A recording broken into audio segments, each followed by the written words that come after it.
Okay, let's cross live to Israel, where I've got Deputy Foreign Affairs Minister Sharren Haskel joining me now. Sharren, thank you very much for your time. Can you give us, hello, Sharri, to start with, the latest on where this hostage deal is at, when you expect it to be signed?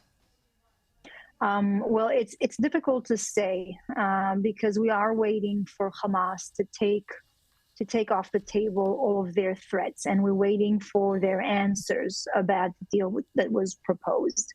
The negotiation teams are in Qatar. It's been like that for a few days now, and so we've seen just in recent hours Hamas trying to throw the ball towards Israel in different claims that are untrue.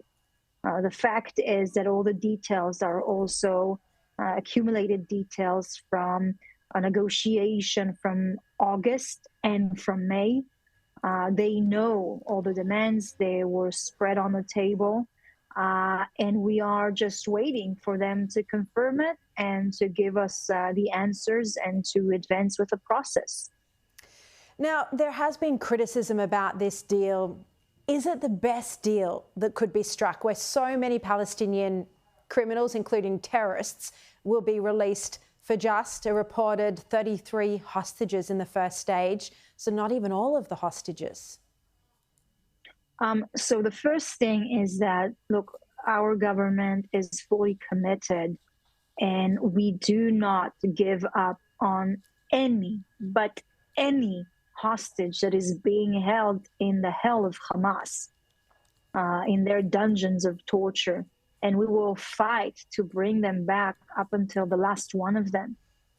The list of 33 people that we've sent to Hamas, that we are still waiting on an answer.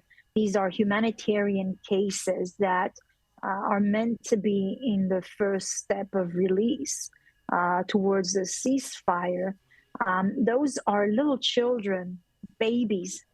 Kfir Bivas, a little baby who was kidnapped when he was 9 months old, who celebrated his first birthday in Hamas dungeons of torture, and is about in a few weeks to celebrate his second birthday. It's terrible. Sharren, do you think he's still alive? Has Hamas given any indication to you in these negotiations that baby Kfir and Ariel are still alive?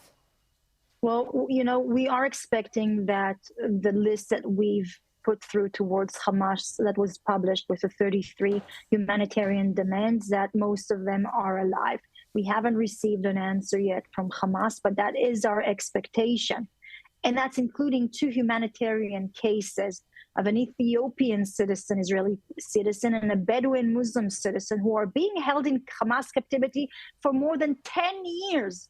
That we've been waiting to release them. So, Sharri, we do not give up on any Israeli that is in the hands of Hamas, and we will fight to bring them back until the end.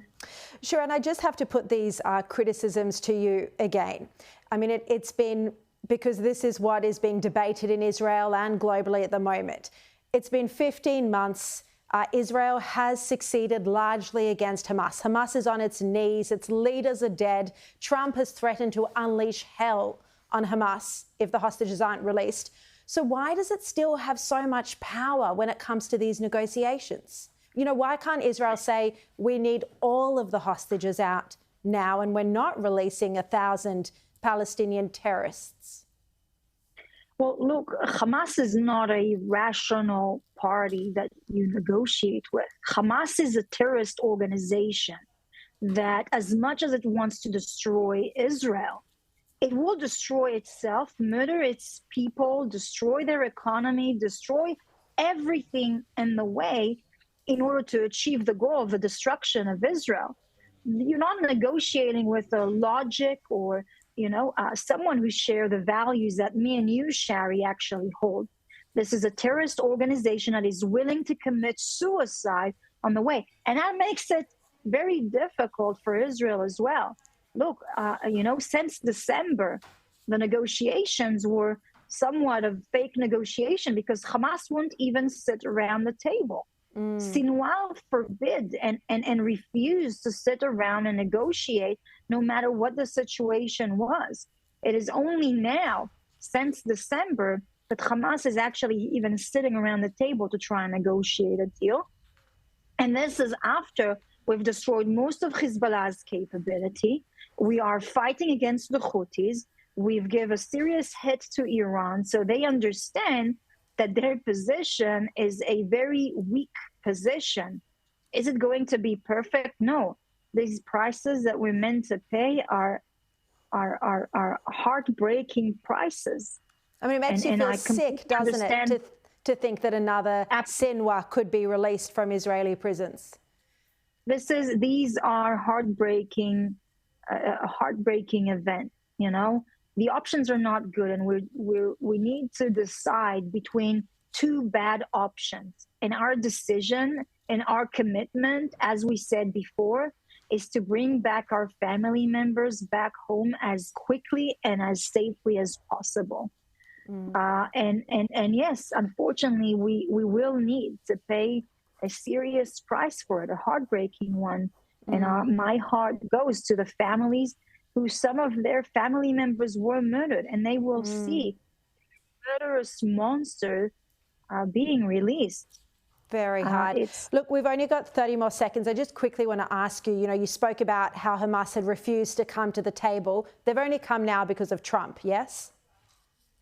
So, Trump setting a deadline and a red line actually pushed them towards that.